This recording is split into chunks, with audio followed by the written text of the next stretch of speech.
So, a wise man called Perot came up with this idea of complexity to describe the conditions that lead to what's called a systematic or a systemic accident. Systemic accidents come from very unexpected interactions of these features that we've just talked about.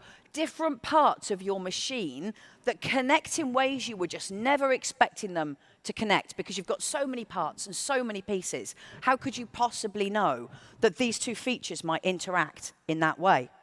Now, Perot christened this for what he called high-hazard accidents, and particularly he specialized in accidents in the nuclear industry in the 70s and in the 80s.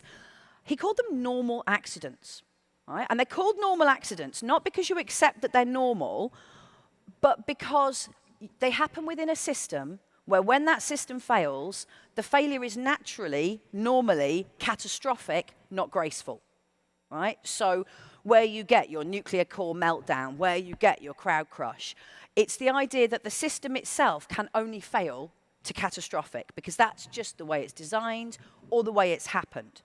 And it's my suggestion to you that this might have been designed for the nuclear industry, it's used widely in the airline industry, but my suggestion to you is that crowded spaces and live events are hugely susceptible to these systemic accidents because of the nature of the moving parts we've got, because of the precious cargo that we carry when we look at our audiences and our customers, right? We have the potential to do enormous damage through interaction of really unusual features. You know, anyone that's put out a live event with a load of staffing will be familiar with the whole concept of what he did what now?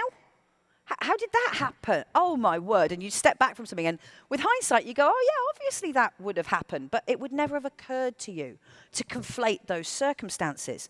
And so I think we're susceptible to systemic accidents. These normal systemic accidents come from multiple failures that aren't necessarily in direct operational sequence. You know, we're not thinking about things that are just flowing normally. They are incomprehensible.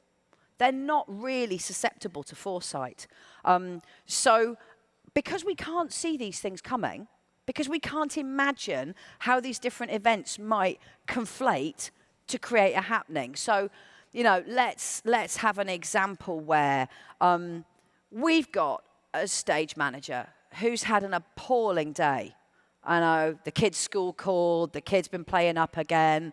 Stage manager, she's in an awful mood because all she can think about is the kid's schooling.